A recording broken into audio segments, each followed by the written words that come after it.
नमस्कार दोस्तों, स्वागत है आप सभी के आपके अपने YouTube चैनल सरकारी अपडेट पॉइंट में। दोस्तों आज आपके लिए बहुत ही बड़ा गोल्डन अपॉर्चुनिटी लेकर के आया हूं मैं, जहां पे अगर बात करें तो बिहार में ब्लॉक लेवल की वैकेंसी रिलीज की गई है, जिसमें बात करें तो कौन सी पोस्ट होने वाली है, कैसे आपको अप्लाई करना, इन सभी जानकारी आपको इस वीडियो में मिलने वाली है। लेकिन अगर बात करें फ्रेंड्स, तो अगर आपने 10वीं पास किया है तो आप यहाँ पे अप्लाई कर सकते हैं, चाहे आप मेल हो चाहे आप फीमेल कैंडिडेट हो, दोनों कैंडिडेट वाले यहाँ पे अप्लाई कर सकते हैं। एंड फ्रेंड्स बात करें इसमें तो कोई भी आपसे एग्जामिनेशन यहाँ पे आपसे नहीं लिया जाएगा, यानी कि बिना परीक्षा वाली ये नौकरी होने वाली है, जो कि केवल बिहार के हर एक ब्लॉक में ये वैकेंसी रिलीज होने वाली है और बहुत सारे ब्लॉक्स में ये वैकेंसी रिलीज हो चुकी है। एंड फ्रेंड्स बात करें जिस ब्लॉक्स में ये वैकेंसी नहीं रिलीज हुई है उनके लिए भी यह वीडियो देखना बहुत ही ज्यादा इंपॉर्टेंट है। क्यों इंपॉर्टेंट है फ्रेंड्स? क्योंकि अगर बात करें तो इसमें ऐसे कुछ डॉक्यूमेंट्स लगते हैं जो आपके पास अगर नहीं होते तो आप इसमें अप्लाई करने से वंचित हो सकते हैं। क्यों वंचित हो सकते हैं? क्योंकि अगर आपके पास वो डॉक्यूमेंट्स नहीं होते हैं तो आप बिहार के निवासी तो होंगे, लेकिन फिर भी उस डॉक्यूमेंट्स न लगाने की वजह से आपका फॉर्म रिजेक्ट हो जाएगा या फिर फॉर्म अप्लाई ही नहीं कर पाएंगे। फ्रेंड्स ध्यान रखना है आपको कि जिस यहाँ पे ब्लॉक में वैकेंसी आई है आपको उसी ब्लॉक में आपको यहाँ पे अप्लाई करना है, किसी और ब्लॉक्स में आपको अप्लाई नहीं करनी है। तो इसलिए इस वीडियो को ध्यान से देखिएगा। बिना परीक्षा वाली नौकरी है, घर के पास आपको काम करने का मौका भी मिलने वाला है। एंड बात करें दोस्तों तो आज की इस वीडियो में हम बात करने वाले हैं कि कौन अप्लाई कर सकता है, कितनी पदों पे वैकेंसी आई है और किस डिस्ट्रिक्ट या किस ब्लॉक में वैकेंसी रिलीज हुई है। एंड फाइनली बात करें तो आपको कैसे अप्लाई करना चाहिए ताकि आपका फॉर्म रिजेक्ट ना हो और आपको फर्स्ट ही बार में आपको सिलेक्शन हो जाए। तो चलिए दोस्तों बिना टाइम को गवाए हुए इस वीडियो को स्टार्ट करते हैं। सो फ्रेंड्स, जैसा कि आप सभी लोगों को स्क्रीन पे दिख रहा होगा, सबसे पहले बात कर लेते हैं एलिजिबिलिटी क्राइटेरिया की और पोस्ट नेम की। सबसे पहले आपको बता देना चाहता हूँ कि कौन सी पोस्ट होने वाली है। तो आपको बिहार में निकला गया है, यहाँ पे राशन डीलरों की भर्ती होने वाली है। जी हाँ दोस्तों, राशन डीलर की भर्ती होगी, जिसमें अगर बात करें तो राशन डीलर की जो भर्ती होने वाली है उसमें उचित मूल्य की जो दुकान है उनके लिए यहाँ पे मैट्रिक पास के मांगा गया है।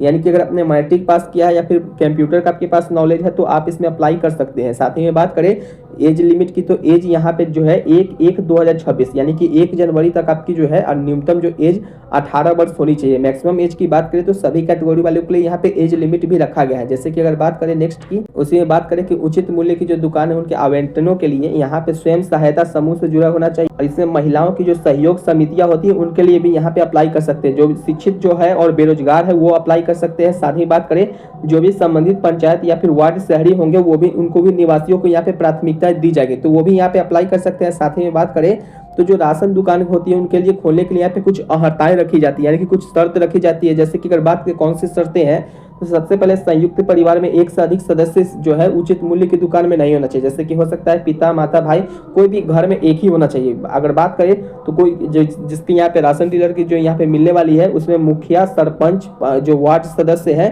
उनको यहाँ पे डीलर की जो है उनको नहीं दिया जाता, बल्कि उनको डिस्क्वालीफाई किया जाएगा। और जिनके पास आटा चक्की की जो मिल है या फिर मालिक है उनको भी यहाँ पे नहीं दिया जाता है। साथ ही में बात करें फ्रेंड्स तो यहाँ पे चयन की जो प्रक्रिया होती है वो अनुमंडल पदाधिकारी के द्वारा निकाला जाता है। जैसे कि अगर बात करें तो अनुमंडल पदाधिकारी के द्वारा तो निकाला ही जाता है। साथ ही बात करें तो यहाँ पे कोई एग्जामिनेशन आपसे नहीं ली जाती है और आवेदन जो पत्र है भरने की जो निर्देश दिए जाते हैं। जैसे कि बात करें तो दुकान के अनुपति के लिए आपको इस जिले में वैकेंसी निकाला गया, जैसे कि पूर्णिया जिला में ये वैकेंसी रिलीज हुआ है, जिसमें बात करें तो यहाँ पे धमदाहा, बायसी, बानमखी, ये सब आपको जो है पंचायत में आपको रिलीज किया गया है। जिसमें बात करें तो आपको निबंधित डाक या पोस्ट के माध्यम से आप इसमें अप्लाई कर सकते हैं। साथ ही में बात करें तो यहाँ पे अप्लाई करने के लिए अनारक्षित वर्ग है उनके लिए भी यहाँ पे लगा सकते हैं। अब बात करते हैं दोस्तों कि आवेदन पत्र में कौन कौन से आपको डॉक्यूमेंट्स यानी कि कागजात लगाना पड़ता है, जिसके लिए आपको यहाँ पे बहुत ज़्यादा इंपॉर्टेंट है। सबसे पहले बात कर लेते हैं तो आवेदन पत्र को भरने के लिए आपको जो है 3 रंगीन पासपोर्ट साइज फोटो मांगा जाता है, जिसमें एक स्वअभिप्रमाणित फोटो होता है और आवेदन पत्र पर सबसे ऊपर दाएं कोने में निर्धारित स्थान पर आपको चिपकाना पड़ता है। बाकी बात करें 2 फोटो के लिए तो 2 फोटो आपको संलग्न जाएंगे, पीछे आवेदक का जो नाम होता था पूरा पता होता है उस पर आपको यहाँ पे चिपकाने पड़ते हैं। और अगर एजुकेशन क्वालिफिकेशन की बात करें तो 10वीं पास तो है ही, अगर 10वीं पास किए तो ही अप्लाई कर पाएंगे। साथ ही बात करें तो कंप्यूटर का अगर संबंधित आपके पास अगर योग्यता है, अगर आपको कंप्यूटर चलाने का नॉलेज है तो आपको सबसे पहले इसमें प्राथमिकताएं दी जाएगी और उम्र से संबंधित जो मैट्रिक का जो प्रमाण पत्र होता है उसको आपको यहाँ पे लगाना पड़ता है। साथ ही में बात करें तो अंचल कार्यालय के द्वारा जो आवासीय प्रमाण पत्र होता है और आधार कार्ड की जो फोटोकॉपी होती है वो आपको लगाना पड़ेगा। इसमें आपको फॉर्म ऑफलाइन ही अप्लाई होगा, ऑनलाइन आपको अप्लाई इसमें नहीं होने वाली, इसलिए आपको ध्यान से आपको इस वीडियो को देखनी है।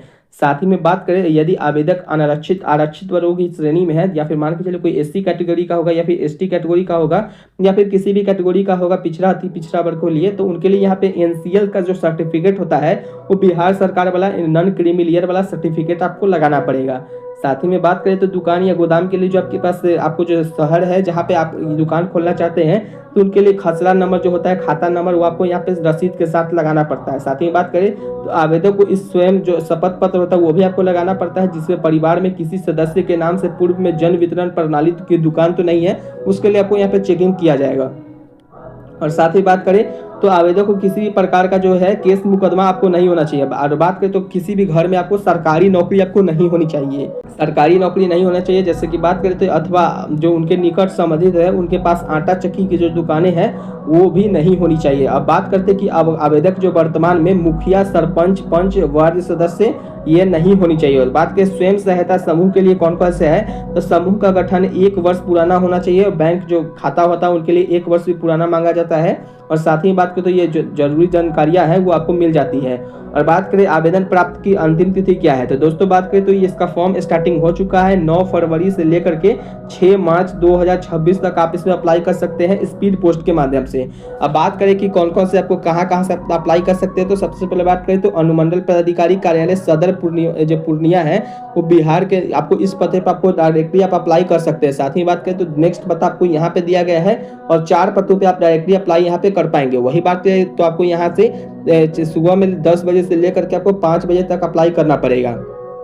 और जो उचित मूल्य की जो दुकान होती है यानी कि जन वितरण प्रणाली की, उनके लिए जो विज्ञापन संख्या है उसके पंचायत एवं प्रखंड का नाम आपको ये सब आपको भर के आपको देनी पड़ेगी।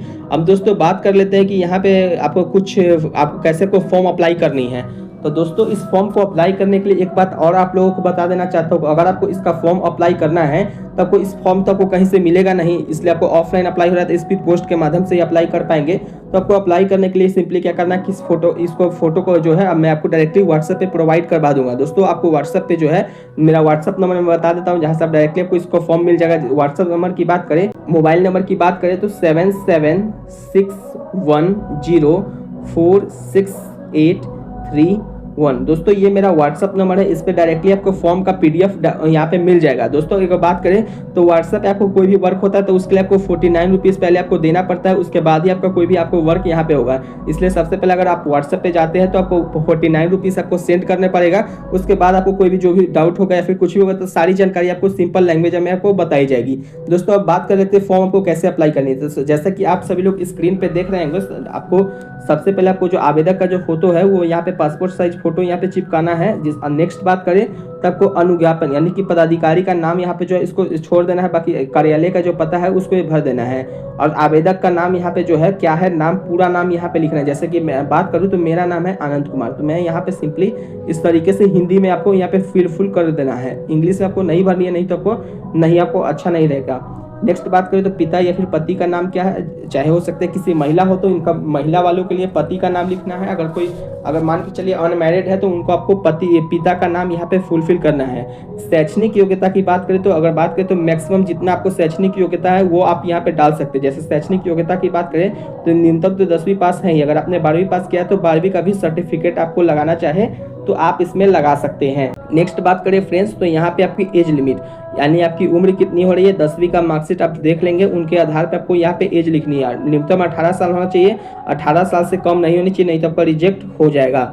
एंड बात करें तो स्थायी और वर्तमान पता क्या हुआ आपको पूरी तरीके से आधार कार्ड पे देख कर आपको यहाँ पे भर लेना है। और मोबाइल नंबर और आपको ईमेल आईडी है वो आपको यहाँ पे लगा लेना है। जैसे कि मोबाइल नंबर की बात करें तो जो भी मोबाइल नंबर है, 2 मोबाइल नंबर तो फर्स्ट यहाँ लिखेंगे और इस तरीके का हाइफन देके सेकंड यहाँ लिखेंगे। ब्रैकेट में आपको ईमेल आईडी आपको फिल कर देनी है। नेक्स्ट बात करें अगर आपके पास कंप्यूटर का नॉलेज है तो आप यहाँ पे लगा सकते हैं, अन्यथा आप छोड़ भी सकते हैं। यहाँ पे कोई आपको बताया नहीं गया है कि आपको एकदम कंप्यूटर का सर्टिफिकेट है तो ही आप अप्लाई कर सकते हैं, अगर कंप्यूटर का सर्टिफिकेट नहीं है तो अप्लाई नहीं कर सकते हैं। ऐसा इस नोटिफिकेशन में कुछ ऐसा बताया नहीं गया है। अगर आपके पास यही होगा कि कंप्यूटर का सर्टिफिकेट है तो आपको सबसे पहले यहाँ पे जो है आपको प्राथमिकताएं दी जाएंगी, अगर आपके पास नहीं है तो आपको प्राथमिकता नहीं दी जाएगी। सिंपल लैंग्वेज में बात करें तो नेक्स्ट जब आप सेकेंड नंबर में आएंगे तो सेकेंड नंबर में बताया गया कि उचित मूल्य की जो दुकान या फिर वितरण होती है उसके लिए आपको स्थायी यानी कि मकान या फिर दुकान नंबर क्या है, होल्डिंग नंबर क्या है, कितना एरिया है वहाँ पे, खाता संख्या क्या है, इस तरीके का को मोहल्ला कौन सा है, वार्ड कौन सा है, ग्रामीण है या फिर शहरी है, थाना कौन सा है, जिला कौन सा, तो ये सब आप भर लीजिएगा। नेक्स्ट बात करें तो आरक्षण का अगर आप दावा इसमें करेंगे तो आपको आरक्षण का दावा करने के लिए आपको यहाँ पे जो है कास्ट सर्टिफिकेट और यहाँ पे एनसीएल का जो सर्टिफिकेट होता है बिहार लेवल वाला वो आपको यहाँ पे लगाना पड़ेगा। अगर आप यहाँ पे नहीं लगाते हैं तो आपको यहाँ पे रिजर्वेशन देखने को नहीं मिलेगा। और बात करें तो व्यवसाय स्थल अपना या किराया का, अगर किराया का है तो किराया का इकरनामा की जो होता है फोटो कॉपी आपको लगाना पड़ेगा। अगर अपना जमीन है तो उसका भी लगाना पड़ेगा। अगर मान के चलेगा आपने किराए पर ले रखा है तो उसका भी आपको यहाँ पे संलग्न करना पड़ेगा। फिफ्थ नंबर में बताया कि यदि आवेदक के पास पूर्व से अन्य किसी कारोबारी का अनुज्ञापत्र है तो आपको यहाँ पे विवरण देना पड़ेगा। और आवेदक जो वस्तु अधिनियम है 1955 के तहत के अधीन जारी किए गए किसी भी आदेश के उल्लंघन के कारण अथवा अन्य किसी भी आपराधिक मामले में अंतिम रूप से न्यायालय द्वारा या फिर दोष ठहराया गया हो तो उनका फॉर्म यहाँ पे नहीं लिया जाएगा। और क्या आवेदक किसी न्यायालय द्वारा दिवालिया घोषित है या फिर स्वघोषित है तो यहाँ पे कोई जो भी है, अगर आपने न्यायालय द्वारा या फिर कुछ आपको मिला है या फिर नहीं तो आप सिंपली यहाँ पे नहीं पे आपको लगा देना है। जैसे ही नीचे में आएंगे तो क्या आवेदक के पास आटा चक्की है तो जो आपके पास है तो यहाँ पे लिखेंगे है, लेकिन आपको यहाँ पे सारे में आपको नहीं ही भरना है, यानी कि नहीं लिखना है, नो ही। जब नीचे में आएंगे तो सिंपली आपको यहाँ पे अपना सिग्नेचर करना पड़ेगा। उसके बाद जब सिग्नेचर कर लीजिएगा तो नीचे में जब आइएगा तो यहाँ पे देखिएगा तो ये स्थान आपको देखने को मिल जाएगा। अब इस स्थान में आपको कहाँ से आप भर रहे हैं तो पूर्णिया का पूरा पता देना है, किस डेट से अप्लाई कर रहे हैं वो डेट यहाँ पे डाल दिया है और आवेदक का हस्ताक्षर यानी कि फुल सिग्नेचर आपको इस लाइन में आपको ऊपर में करनी है। सो फ्रेंड्स, उम्मीद करता हूँ कि आप सभी लोगों को यह जानकारियां अच्छी लगी होगी। एंड बात करें तो अगर आप जिस ब्लॉक में हैं उस ब्लॉक में आप पहले तो अप्लाई कर लीजिएगा।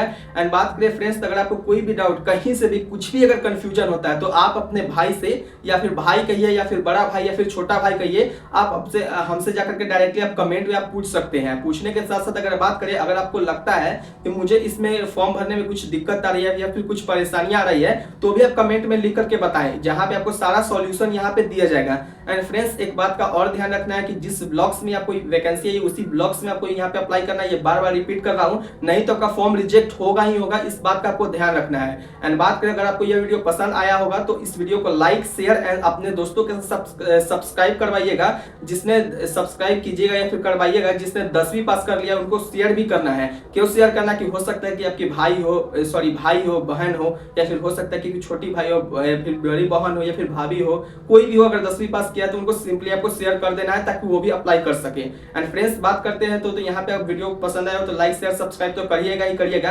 एंड बात करें दोस्तों तो इस वीडियो को यहीं पे एंड करते हैं तब तक के लिए। एंड फ्रेंड्स, एक बात और आपको ध्यान रखना है, अगर आप बिहार के किस जिले में निवास कर रहे हैं यानी कि किस डिस्ट्रिक्ट या किस ब्लॉक में रहते हैं वो भी आप कमेंट करके नीचे बताइएगा। तब तक के लिए दोस्तों जय हिंद, जय बिहार एंड फाइनली दोस्तों धन्यवाद।